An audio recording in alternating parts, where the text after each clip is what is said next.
This HOA Karen reserved my lake mansion for a party of 100 guests in the home I bought to find peace after my wife died. I came home to find caterers setting up tables right beside her urn on the mantel. The HOA president just smiled and showed me a contract with my signature, a signature I never made. She thought she could bully a grieving man into submission. But what this Karen didn't know is that I'm a retired attorney, and her forged document contained a single digital error so tiny it would let me sue her, the HOA, and everyone involved for $100,000 and win the case in less than 3 minutes. How could one digital mistake cost an entire neighborhood 6 figures? Let me know where you're watching from in the comments, because you're about to find out. The smell of sawdust and fresh paint was my new definition of peace.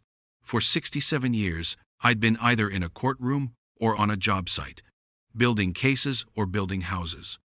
After my wife, Eleanor, passed, the silence in our old home was too loud. So I found this place, a tired, forgotten lakefront mansion, in a quiet North Carolina suburb with a notoriously picky homeowners association. Most people would run from an HOA, but I figured their rules would guarantee the quiet I was looking for. The house itself was a wreck, with sagging porches and windows that rattled in the wind, but it had good bones. Eleanor and I had always dreamed of a place like this, a grand project for our retirement. Now, it was just mine. I paid cash for it, a lifetime of careful saving, and spent the next 6 months bringing it back to life. I did everything by the book, just as I'd done for 30 years as a litigator. I pulled every permit, had every inspection, and documented every single step. I even filed for and received a county approval to operate the property as a short-term rental if I ever chose to. It was a formal process, and I had the stamped and time-stamped PDF from the county clerk's office to prove it. Dated March 3rd. It wasn't about the money. It was about options. It was about proving this old house was officially and completely mine, down to the last legal detail. My peace was built on a foundation of paperwork. That foundation was shaken on a bright Saturday morning in early spring.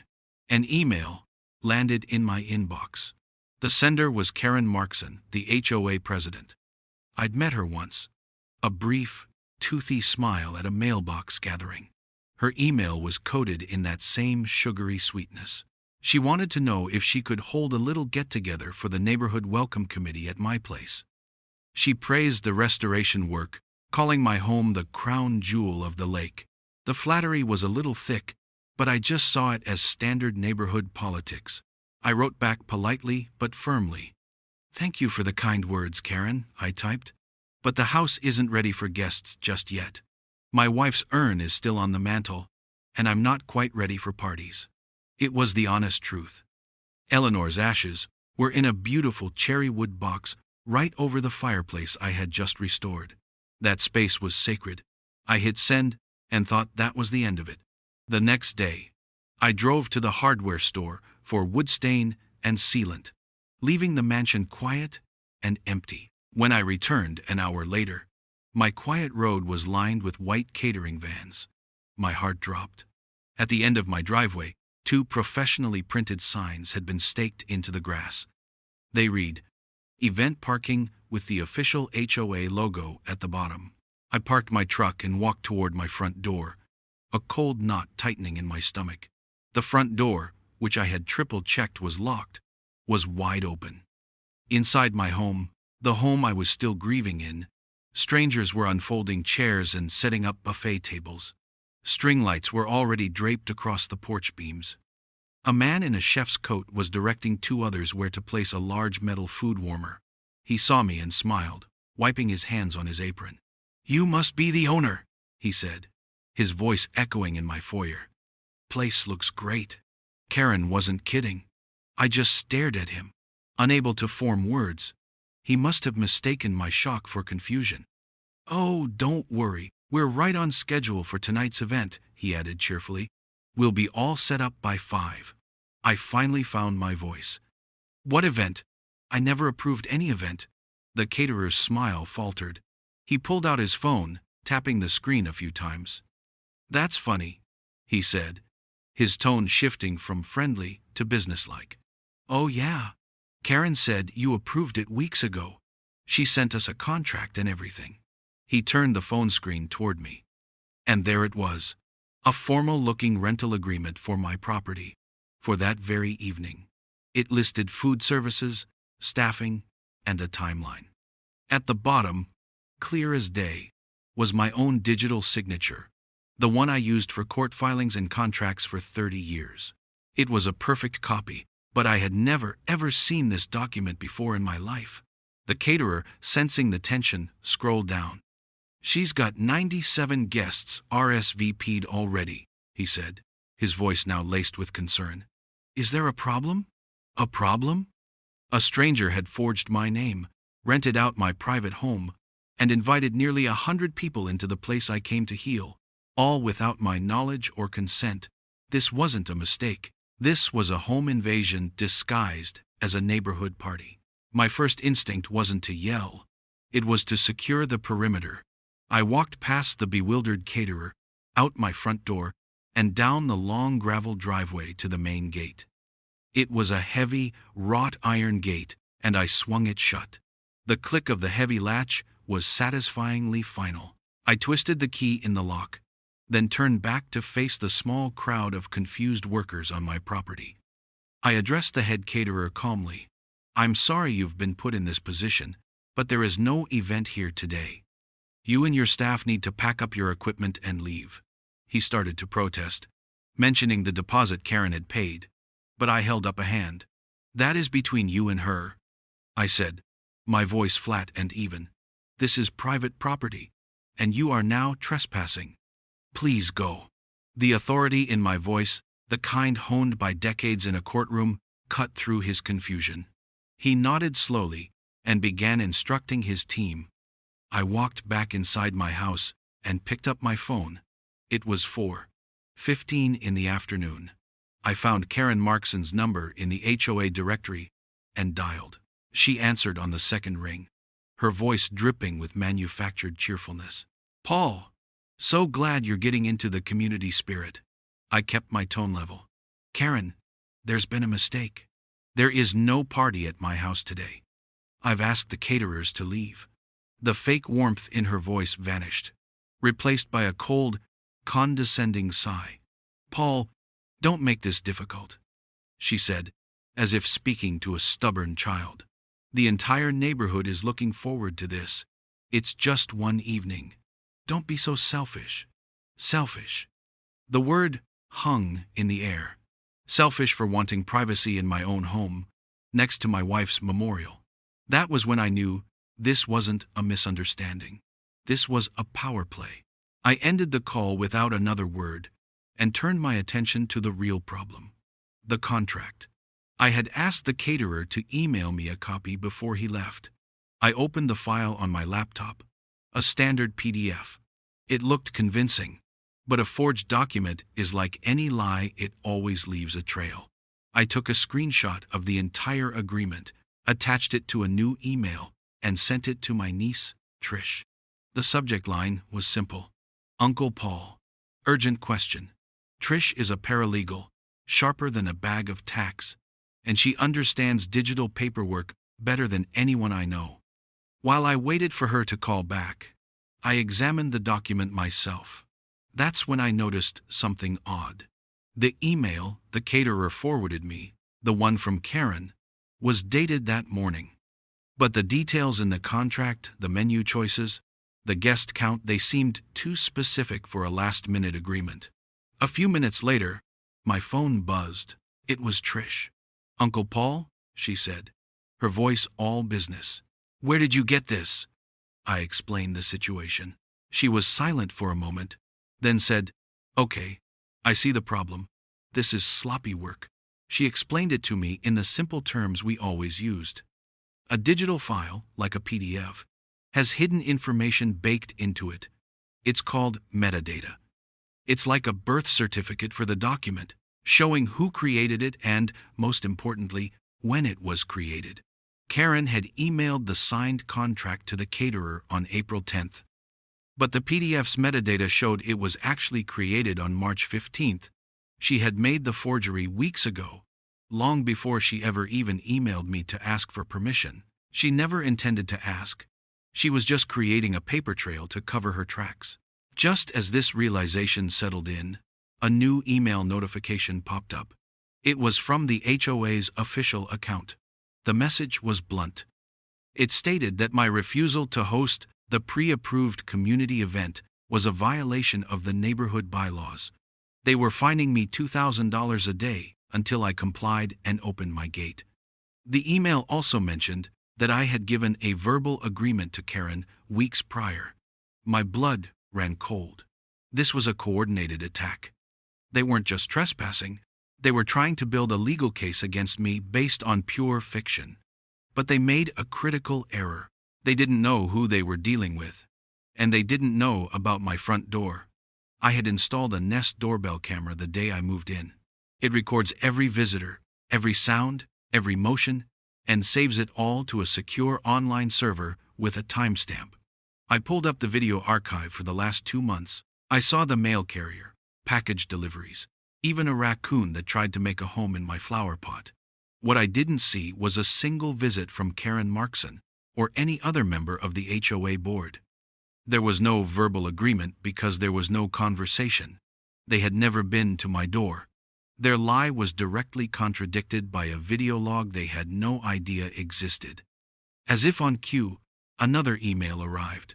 But this one was a forward, sent to me by a neighbor, Jerry, a retired lineman who distrusted the HOA as much as I did.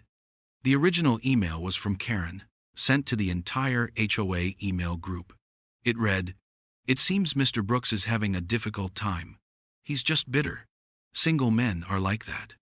Don't worry about the party, everyone. I've got the keys." I read that last line twice. I've got the keys. I hadn't given anyone keys. Not legally. How did she get into my house?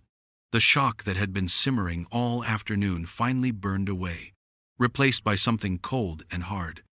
It was the same feeling I used to get in the courtroom right before a closing argument, when I knew, without a doubt, that I had the other side trapped. I looked from the forged PDF on my screen to the cherry wood box on my mantel. They hadn't just trespassed on my property, they had trespassed on my grief. They had brought their petty politics into my sanctuary. I sat back in my chair and said the words out loud to the empty room. "You just forged a document on a lawyer's house." I paused, taking a slow, steadying breath. "I hope you kept the receipt." The weekend was a blur of quiet fury. I didn't storm or rage. I organized. On Monday morning, 1 week before Karen's imaginary party, my kitchen table looked like my old office before a major trial. A fresh legal pad sat next to a steaming mug of black coffee. I had a new manila folder, and on the tab, I wrote in neat block letters, "Markson, K. Forgery. Trespass." The anger had cooled into a single sharp point of focus. This was no longer a personal insult. It was a case to be built, brick by brick, with facts that could not be denied. My first task was to document the forgery in a way a judge could understand in seconds. People think digital evidence is complicated, but it's usually the opposite. It's brutally simple if you know where to look. I wanted to create a guide for myself, and for anyone else who might face something like this. So I wrote down the steps. How to prove it? Tip number 1. Match the file data to the email data. I opened the forged PDF Karen had sent. On a Mac, you just go to Tools and select Show Inspector. On a PC, you go to File, then Properties. In both, you'll find a Description tab. It tells you everything: the author, the title, and the 2 most important dates, the creation date and the modification date. The file said it was created on March 15th at 2:32 p.m. Then, I looked at the email she sent to the caterer. Every email has a hidden roadmap called its header. You can view it by finding an option like Show Original or View Full Header. It looks like a bunch of code, but it contains a timestamp for every server the email passed through. The very first one, the one from her computer, showed it was sent on April 10th at 9:14 a.m. Her document was created almost a month before her email was sent. You can't send a letter a month before you write it. It was like finding a Roman coin dated 50 B.C., stamped with the words, "Made in China." It was impossible, and it was the cornerstone of my case. Armed with my proof, I decided to give them one chance to back down. The monthly HOA meeting was that evening, held in the community clubhouse, a sterile room that smelled of pine cleaner and stale coffee. I walked in carrying a slim, black binder. 11 board members sat around a long particle board table, with Karen at the head, looking smug. She saw me, and her smile tightened. I waited for the open comment period at the end of the agenda. When my turn came, I stood up, binder in hand, and spoke in a calm, measured voice. I am here to address the event that has been scheduled at my private residence without my consent and the $2,000 a day fine I received for securing my own property. Karen jumped in immediately, her voice full of theatrical concern. "Paul, we've been over this. It's for the good of the community." A verbal agreement was made. I didn't look at her. I addressed the entire board. No such agreement was made. My doorbell camera logs show no one from this board has visited my property to secure such an agreement. What did happen is that a forged rental contract with my signature was sent to a catering company. A few of the board members shifted uncomfortably. Karen, however, doubled down. "Forgery is a very strong word," she said, her voice dripping with condescension. She then launched into her trump card. "Besides, there's precedent. We've used empty homes for events before, with simple handshake agreements. It's how we've always done things here." This was the moment I was waiting for. This was the lie I knew she would tell. I opened my binder. "Are you referring to a specific precedent?" I asked, my voice still quiet. One of her allies, a slick-looking man named Ed, the board treasurer, nodded. "Of course, it's common practice." I laid a document on the table for them to see. "That's interesting," I said, "because this is a certified copy of a public records request I filed last week. It's for all temporary event permits issued in this subdivision for the last 10 years. There are none. Not one." I then turned to a new page in my binder. This is a summary of all known large-scale social events listed in the HOA's own monthly newsletters for the past 5 years. All of them took place either here, in this clubhouse, or at the public park. Never on private property. There is no precedent. There are no handshake deals. There is only a forged document. The room was dead silent. Karen's face was a mask of fury. She had been so confident in her power, so used to people backing down, that she never imagined someone would bring receipts. She never imagined someone would treat her neighborhood gossip like a legal deposition. I closed my binder with a soft click. I looked directly at Karen, my gaze unwavering. "You can't vote against gravity," I said, my voice just above a whisper, "and forged contracts fall the same way." I didn't wait for a response. I turned and walked out of the room. As the door swung shut behind me, I saw my neighbor Jerry, leaning against the wall in the hallway. He'd been listening. He didn't say a word. He just looked at me, gave a slow nod, and held up his fist. I bumped it with my own. No words were necessary. The battle lines had been drawn, and for the first time since this started, I wasn't alone. My small victory at the HOA meeting bought me about 48 hours of peace. Then, on Thursday afternoon, the counterattack came. It didn't arrive with a bang, but with the quiet rustle of an envelope being slid into my mailbox. It was a thick, cream-colored envelope, with the HOA logo embossed in the corner. Inside was a 2-page letter from Karen. The first page was titled, "A Sincere Apology." It was a masterpiece of passive-aggressive nonsense, filled with phrases like, "I regret any misunderstanding," and "It seems we got our wires crossed." She was apologizing for my feelings, not for her actions. But the real poison was on the second page, titled Community Event Release Form. It was a new document, one that asked me to acknowledge the mix-up and grant permission for a rescheduled event in the near future, in exchange for the HOA dropping the $2,000 a day fine. It looked like a peace offering, but it was a bear trap. A lawyer learns to read a document for what it doesn't say. This form never once mentioned forgery. Instead, it was carefully worded to sound like I, the homeowner, had simply forgotten a previous conversation and was now graciously being given a chance to correct my error. If I signed it, I would be legally admitting that a verbal agreement had existed all along. I would be validating her lie and invalidating my entire case.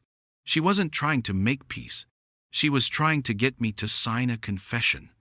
I took a black pen and wrote, "Nice try," in big letters across the top of the form, then scanned both pages and saved them to my evidence folder under the file name, Karen's Fake Apology. The next morning, her campaign went public. When I went to get my newspaper, I found a glossy flyer tucked under the red flag of my mailbox. It was a professionally printed leaflet with a cheerful picture of the lake on the front. The headline read, "A note to our neighbors." The text was devastating. "We regret that Mr. Brooks of the Lakefront Mansion is choosing not to host the annual welcome event after all," it read. He had previously agreed in spirit to share his beautiful new home with the community, but has since changed his mind. "We are working to find an alternative venue." It was a calculated act of public shaming. In one paragraph, she had painted me as an unstable, promise-breaking recluse. I walked down the street and saw the same flyer in every mailbox. She was turning the entire neighborhood against me, isolating me with a lie that was now printed in full color. I calmly took the flyer from my mailbox, went inside, and placed it in the evidence binder next to her fake apology. This was no longer just forgery and trespass, it was defamation of character. She was attacking my reputation, and that was a line you did not cross. I knew this escalation meant she was getting desperate, and desperate people make stupid mistakes. I just had to be ready to catch them when they did. The stupid mistake came later that evening. I was in my workshop in the basement, sanding down a piece of oak for a new bookshelf, when my phone buzzed with a notification from my security system. Motion detected at the garage. I pulled up the live feed on my phone. Two men I didn't recognize were standing by the large garage doors, jiggling the handle. They looked around nervously before giving up and walking away. It was unsettling, but it was what my driveway camera caught next that turned my blood to ice. As the two men retreated, they met up with Ed, the HOA treasurer, who was waiting by the street. The camera's microphone was sensitive, and it picked up their conversation clearly. "No good," one of the men said. "It's locked up tight." Ed sighed in frustration. "Karen is going to lose her mind," he muttered. Then he said the words that changed everything. "If he's not going to host, maybe we just cut the power on party day. He'll cave when the air conditioning goes off." Cut my power. They were planning to move from paperwork harassment to actively sabotaging my home's essential systems. This crossed a new line, from civil wrongdoing into criminal conspiracy. I saved the video file immediately, exporting a copy to my laptop and uploading another to a secure cloud server that Trish had set up for me. That brought me to my second rule, the one I had lived by on every construction site I ever managed. How to prove it. Tip number 2. Document everything, especially attempted sabotage. That night, I called an old friend, a retired master electrician named Dave. I explained the situation, and he was over first thing the next morning. Together, we installed a small, powerful solar battery backup system, connecting it directly to my home's critical circuits, the fridge, the security system, the lights. Then we focused on the main electrical panel in the garage. Dave installed a heavy-duty steel lockbox over it, but I added one final touch. I mounted a tiny, motion-activated USB camera inside the garage, pointed directly at the new lockbox. The camera was plugged into a power bank and set to record any movement, saving the footage wirelessly to the cloud. They could try to cut the power from the pole, but the house would stay on. And if they managed to break into the garage to get to the panel itself, their every move would be recorded. The house was no longer just a home. It was a fortress of evidence. Let them come. I was ready. The day of the party that wasn't dawned bright and clear. A perfect spring Saturday. From my upstairs office window, which overlooked the long driveway and the lake beyond, I watched the neighborhood begin to stir. I felt a strange calm, the kind a chess player feels when he knows his opponent is walking into a trap he set 5 moves ago. At precisely 2 o'clock in the afternoon, the first vehicle arrived. It was a large, brightly painted van with Groove Master's Mobile DJ written on the side. The driver, a young man with headphones around his neck, pulled up to my closed and locked gate, looked at it in confusion, and then parked on the shoulder of the road. A few minutes later, a big food truck, smelling deliciously of grilled onions, rumbled up behind him, followed by a steady stream of cars. Soon, my quiet street looked like the parking lot for a county fair. Guests in party clothes got out of their cars, carrying gift bags and casserole dishes, their faces a mixture of excitement and confusion. They gathered in small clumps near the gate, pointing at the house, their voices a low murmur carried on the breeze. Karen had not, it seemed, informed her guests of the cancellation. This was a public humiliation of her own making, and I was simply an observer. I sat in my chair, sipping a cool glass of iced tea, watching the chaos unfold. Around 3 o'clock, a cherry-red convertible pulled up, and Karen Markson stepped out. She was dressed in a flowy white dress, playing the part of the gracious hostess. Her smile faltered as she saw the scene, the locked gate, the bewildered guests, the blocked catering vehicles. Her face, for a split second, was a mask of pure fury. Then, she composed herself, pulled out her phone, and I heard the distant ring of my landline. I let it go to voicemail. I watched her stab at her phone again, her movements sharp and angry. Then came the inevitable escalation. A police car, its lights off, rolled slowly down the street and parked behind the DJ's van. 2 officers got out, their expressions weary. Karen rushed toward them, gesturing dramatically at my house. They listened patiently, then walked up to my gate. One of the officers unclipped his radio. "Sir, this is the police," his voice boomed through a small speaker. "Would you please come to the gate? I had been waiting for this." I had my documents ready in a neat stack on my desk. I picked them up, walked calmly downstairs, and went to the front door, opening it just enough to speak.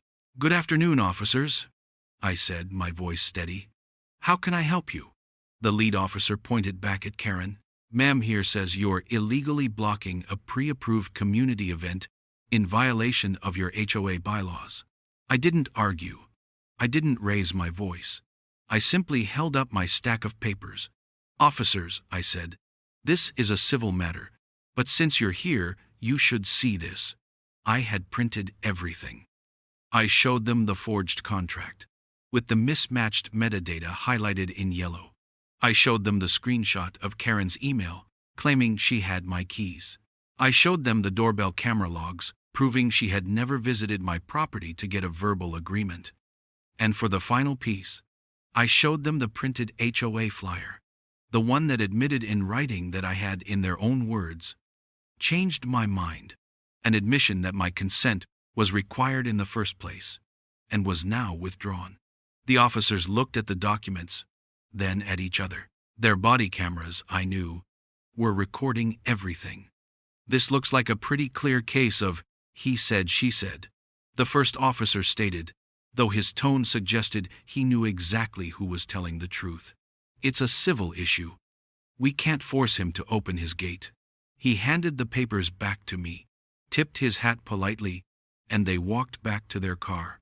Karen's face went pale as they spoke to her, then got back in their vehicle and drove away. Her authority, the very thing she had tried to weaponize against me, had just publicly abandoned her. The aftermath was swift and digital. My phone started buzzing with texts from Jerry. "You should see the HOA group email," he wrote. "She's losing it. Said you'll regret crossing her." Her carefully constructed image of the competent, in-control community leader was shattering in real time, in front of all her neighbors. But Karen had one last desperate card to play.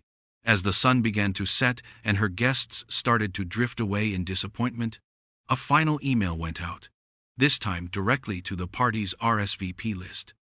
Jerry forwarded me a copy. It was a shocking piece of character assassination. In it, Karen claimed that the party had been cancelled due to my increasingly erratic and unstable behavior.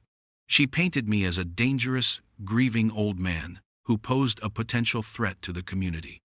She wrote that she had cancelled the event out of a concern for guest safety. It was a vile, cowardly lie, designed to destroy my name and salvage her pride. It was also the final piece of evidence I needed. She had taken a civil dispute and turned it into a public campaign of libel and defamation. I printed out that email, my hands perfectly steady. I three-hole punched it and added it to the very back of my binder.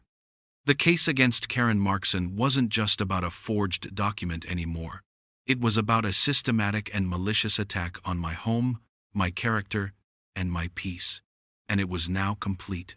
The following Monday morning, at exactly 8:30 a.m., I walked into the county courthouse.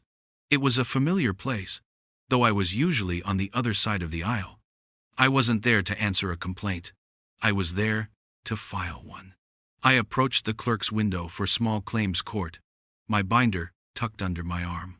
Small claims is often seen as people's court, a place for minor disputes. But in our state, the limit was high enough for what I had in mind. I filed a single lawsuit against 4 defendants, the Homeowners Association as a corporate entity, Karen Markson personally, Ed Navarro, the treasurer, personally, and one other board member who had been vocally supportive of Karen's actions. I was suing them for the maximum allowable amount, $100,000.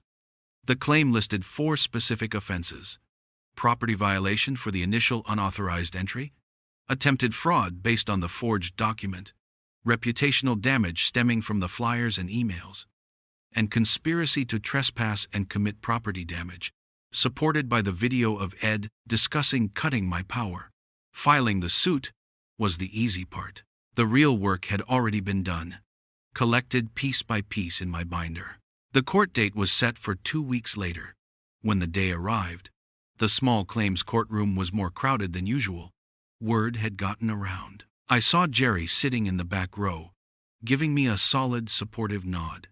Karen arrived with Ed and the other board member, flanked by the HOA's lawyer, a man in an expensive suit who looked deeply annoyed to be there. They sat at the defendant's table, whispering furiously. Karen looked confident, even smug.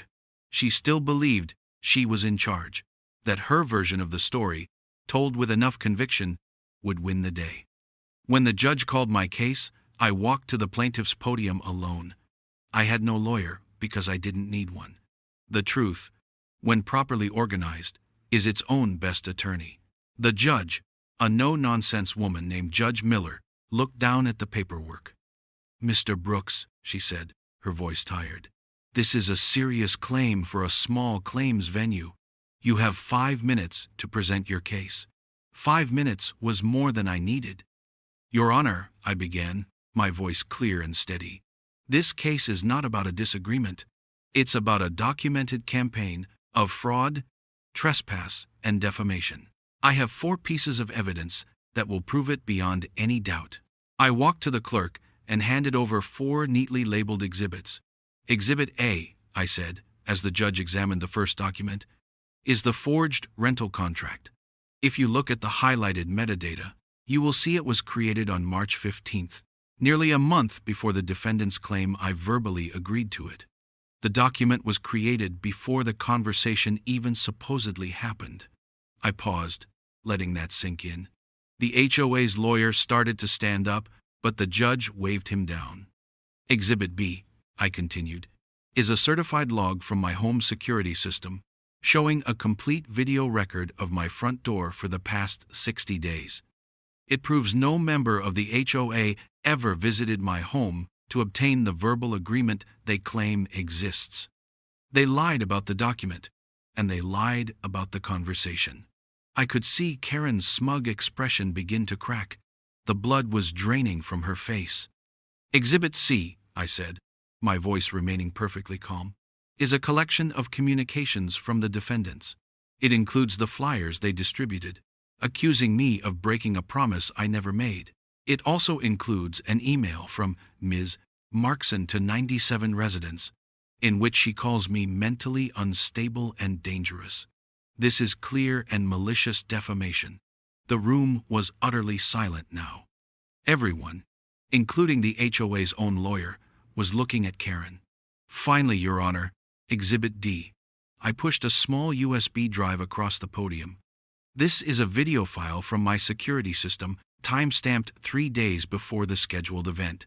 It shows the defendant, Mr. Navarro, conspiring with 2 individuals to commit property damage by illegally disabling my home's electrical service as a means of coercion. The judge looked at the evidence list, then over her glasses at Karen's table. She didn't need to watch the video. The description was enough. She picked up the first exhibit, the forged PDF. She looked directly at Karen. Ms. Markson, did you author this document? Karen hesitated. Lying in an email was one thing. Lying to a judge was another.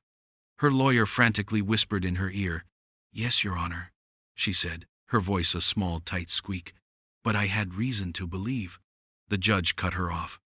She tapped the highlighted metadata on the page with her finger. This document was created on March 15th, the judge said, her voice now like ice. She looked up from the paper, her eyes locking onto Karen's. The court has seen enough.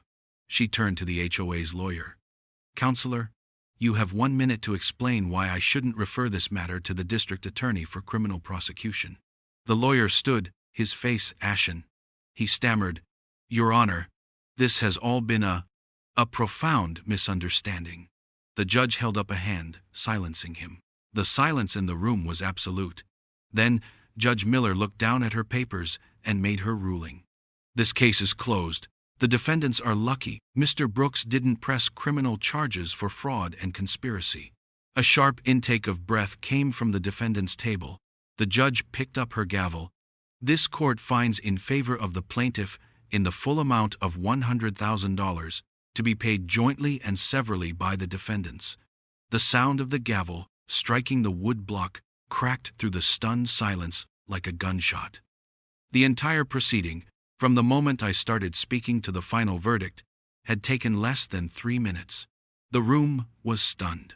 Karen just sat there, her mouth open, her empire of lies and intimidation brought down by 4 pieces of paper and 1 damning video, all in the time it takes to boil an egg. The fallout from the 3-minute verdict was as quiet as the judgment was loud. There were no public apologies, no dramatic confrontations on my lawn. There was only the slow grinding machinery of consequence.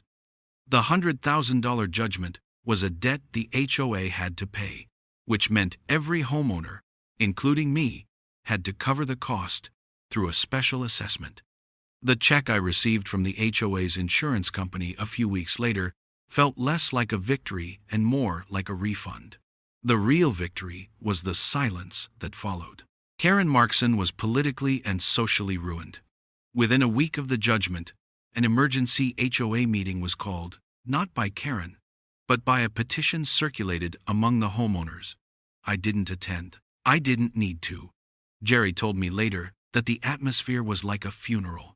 Karen didn't even show up. Her resignation was read aloud by her lawyer, a dry, formal statement that took no real blame. It spoke of her many years of dedicated service and her decision to step down to pursue other interests. The last line was the only one that mattered. I take full responsibility for my actions and will step down effective immediately. Just like that, her reign was over. The structure of power she had built through intimidation and gossip dissolved overnight. A month later, on a crisp autumn morning, I was down at my dock, cleaning a fish I'd just caught from the lake. The water was still, reflecting the brilliant orange and yellow of the changing leaves. A new man was walking toward me. It was Jerry. He had a clipboard in his hand and a look of mild exasperation on his face. In the chaos following Karen's resignation, the board had needed a new president, and everyone, tired of politics and drama, had nominated the one person they knew who didn't want the job. They had elected Jerry. "Can you believe this nonsense?" he grumbled, holding up the clipboard. "I'm president of the clubhouse committee now. I'd rather be rewiring a transformer in a hurricane." He sat down on the dock next to me, and we watched the water in comfortable silence for a moment. Then he tapped the clipboard. "First order of business," he said. "I passed a new rule. Unanimous vote." He cleared his throat and read from the sheet. Rule 1. There will be no events of any kind planned for any private residential property without a formal, written, notarized, and independently verified consent form signed by the legal owner of said property. He looked at me and grinned. I think I covered all the bases. I spent the rest of the day finishing the project I'd started before all this madness began, the new bookshelf for my office. As I put the final coat of sealant on the oak, I reflected on the whole ugly affair. It had been an unwanted war, a battle I never sought but was forced to fight. But in the end, it taught me something important. Bullies, whether they're in a schoolyard or an HOA boardroom, thrive on noise and chaos. They want you to get angry, to yell, to get emotional, because when you're emotional, you make mistakes. My strategy had been the opposite. I met their chaos with calmness. I met their lies with documentation. I never raised my voice because I didn't have to. The truth, when it's organized and presented clearly, is louder than any tantrum. That was the final lesson, the one I wrote down for myself. You don't need to raise your voice when the truth is loud enough. Later that evening, I placed the finished bookshelf in my office, right by the window overlooking the lake. I arranged my law books on one shelf and Eleanor's favorite novels on another. On the very top, I placed the cherry wood box with her ashes, right next to a small framed photo of the two of us on the day we bought our first fixer-upper 30 years ago. I looked out the window at the new gate I had installed. It was stronger than the old one, with a modern keypad lock and a small, discreet camera mounted just above it. Some people guard their homes with signs that say, "Beware of dog." I guard mine with truth and a 3-minute verdict.